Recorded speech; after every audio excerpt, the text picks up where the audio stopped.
Ladies and gentlemen, you join us for the last Supers race of the day, or of the weekend, just as they come out of the holding pen.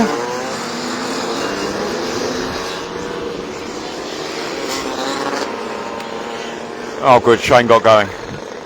Number 39 was struggling in the paddock to get it all together. But he seems to have got it started, so that's lovely. Can be a bit of a panic when you're trying to do that. Adrenaline running high, and the bloody bike won't start.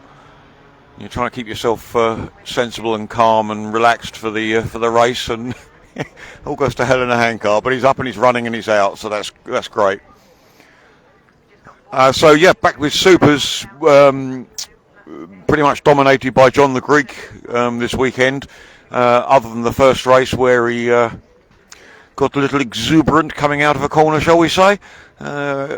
Rumble strips and a missed gear both at the same time meant the thing was down on its side.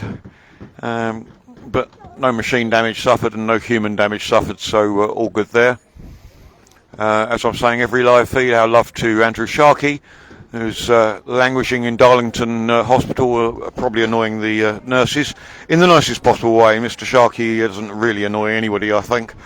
Well, I don't know, but he sure as hell doesn't annoy us lot. They've gone back to one warm-up lap, which is a bit strange. Never done two warm-up laps before. The track temperature is cold. It took quite a few laps before I felt the tyres come to me, which had let Graham Tatton get away, because he will use his tyre warmers. Perhaps that's something I should look at. We shall see, but they're forming up. So yeah, don't forget, someone's pulled off onto the grass. Hopefully that's just a starting issue and they'll let the others go and then bump him off afterwards. We shall see. The green lights are on, away they go.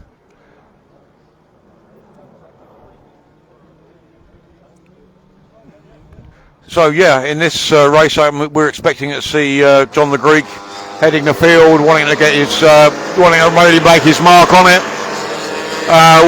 Mikey Bonnet, who's been, with the exception of the first race, gifted to him, has been running in second place.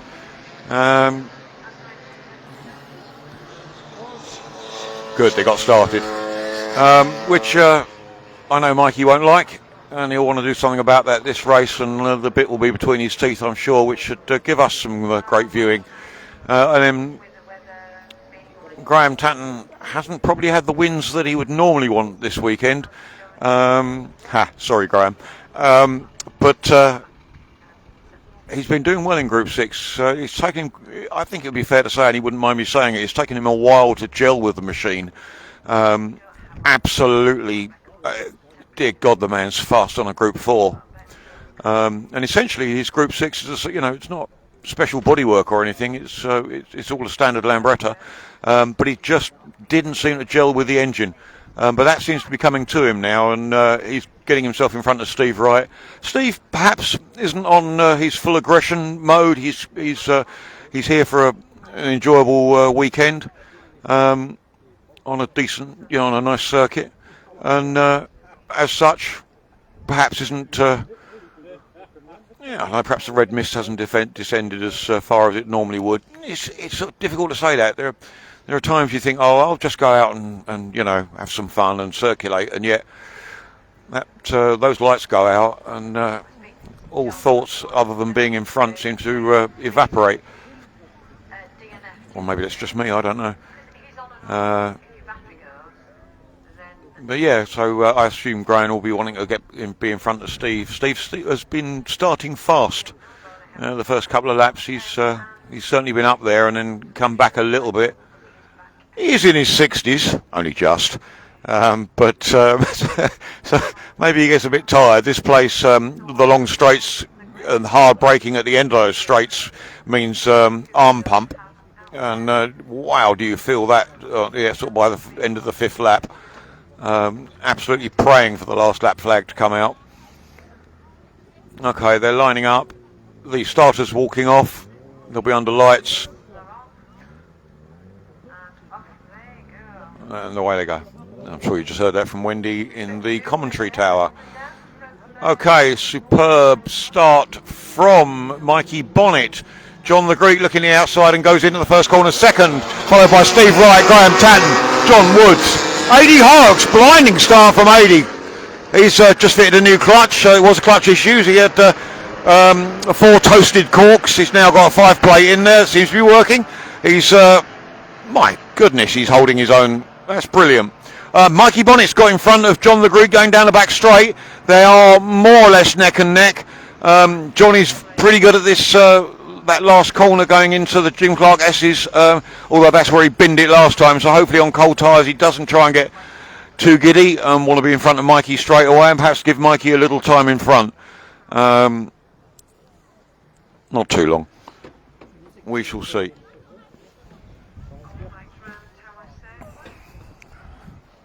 The ever lovely Stephen Hamilton behind me.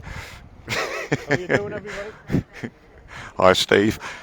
Been had an off in the wet yesterday, but okay and all good. So that's lovely, and has been going absolutely on fire in production class. I don't know if John commented on it on his rather gorgeous carbon fibre SS90.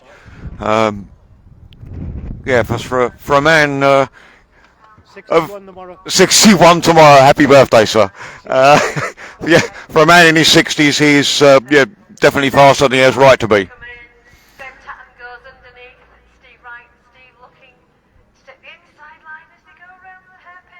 Well, it's certainly Mikey and John the Greek neck and neck at the front, and Graham Tatton and Steve Wright immediately behind them.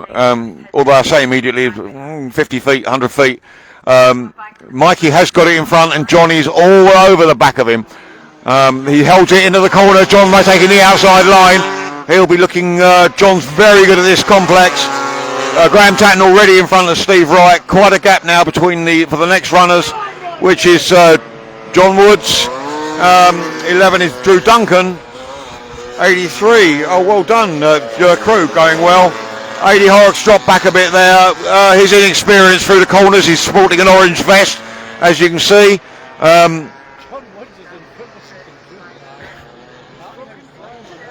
John Woods has certainly found it. Oh, hell, Damon Yates has pulled off.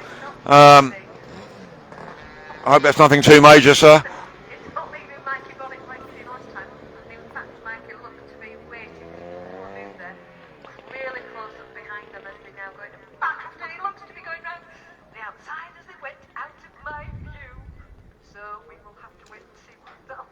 We've got John the Greek in front as they come into sunny in, sunny out. Still John the Greek, although Mikey's closed that right up. I can just see it. Fortunately, the bike's very different colours, so I can tell them apart as they head into the left-hander, taking them into the hairpin complex. Another few seconds, they should appear right at the very end. And then a little further back, I can see that Graham Tatton's still in front of Steve Wright, although Steve is all over the back end of him.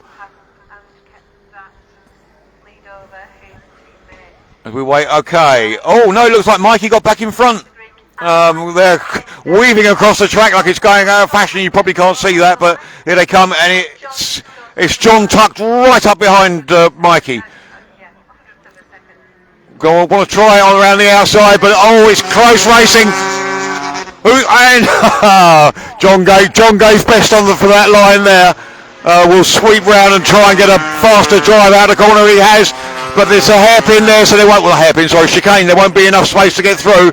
They are roughly equal on horsepower. Mikey picking up has got a lot more torque. He's got a 250 engine against John's 160. They're picking up a lot. I've got to say, John Woods really going well. A lot higher up than he's been all weekend on that Galera runner special. Really nice. 80 taking a nice line through, followed by John Holt and Ben Reddings. Ben found some mojo today. Really didn't feel it yesterday.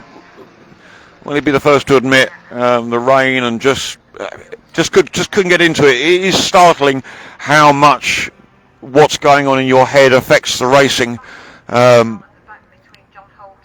other than just machinery, you can talk yourself out of a good race really quite easily, but very difficult to talk yourself into a good one. But yeah, he's obviously woken up this morning feeling better, and he's had some better results and some good tussles out on track. The Supers race that he's in at the moment, as I mentioned at the last commentary, is their white background, so they're production class machines, and they are out for the extra track time and not. Oh my! Mikey is pushing him, but Mikey gets to the corner first. John's going to try on the outside. Oh my word! John got a bit of a wiggle on there. And again, he's dropped slightly back, but he's a lot quicker winding up through into the chicane. But he can't get through the chicane because Mikey's got the line. But if he knows that and holds it back, he then picks Mikey back up as they go away down the straight. Again, level.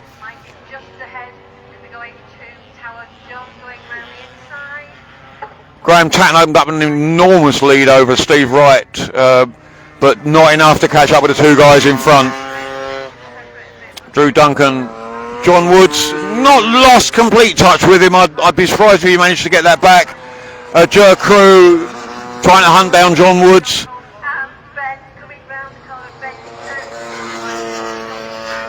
Gavin Gray, 73, followed by 39, Shane Hunsdale. Shane obviously was the one having a bit of difficulty just before.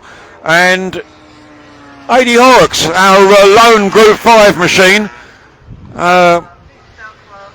However, the others did enter, so he's the only Group 5 entrant and wins by default. Well, we'll take our wins where we find them. AD's been enjoying himself, finding the corners a lot more entertaining than the straights. Little digger sprinting there. Of course, I don't love any form of motorsport, sprinting included.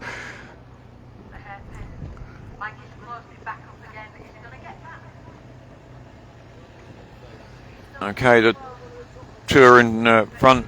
If it stays like that for the next lap or so, John will get it because John is in front to the line. But this time, John's got the corner.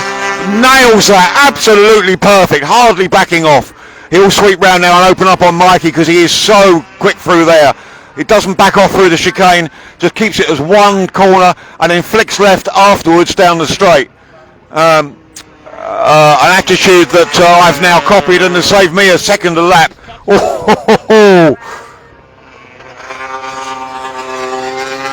That sounds a little bit... something sounds a little bit off there. That sounded possibly like a silencer coming loose or something. I imagine that Mike, thinking about the front two runners, Mikey is really doesn't want to go home without taking a win from John. And that attitude can do a lot for you. Sometimes you can really tell when someone's gritted their teeth and wants to get on with it. Interesting lines, you've seen the difference there. Jer Crew going through, John the Greek and Mikey both drifting out wide, kissing the over the red-white rumble strips to make a straight line between there and the little corner immediately after it, then drifting out. Ben Redding's catching up 80 though. Ben's got in front of number 18, John Holt. John got a lovely drive through there though and is back all over him.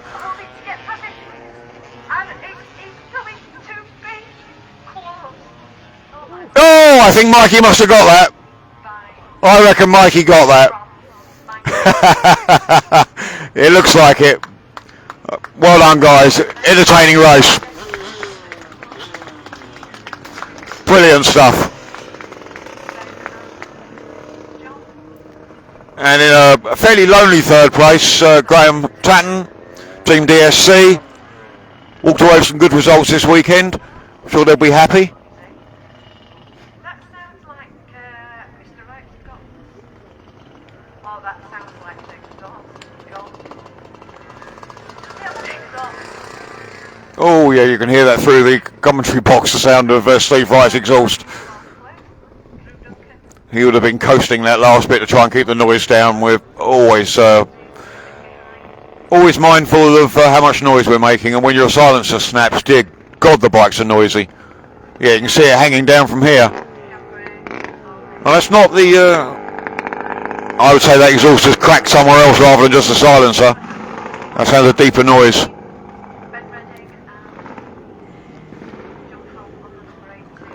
Nice race, John.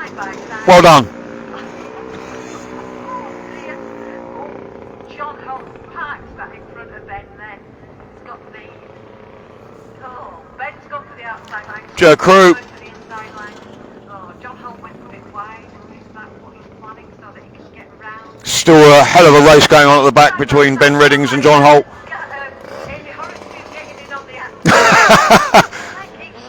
He should be able to drag him to the line. He has got the Group 5 machine. His head was down. The flag's out. Oh my word, 3 abreast. Bloody hell.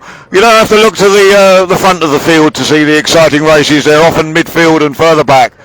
Nice race, guys. 80 Horrocks. Ben Reddings.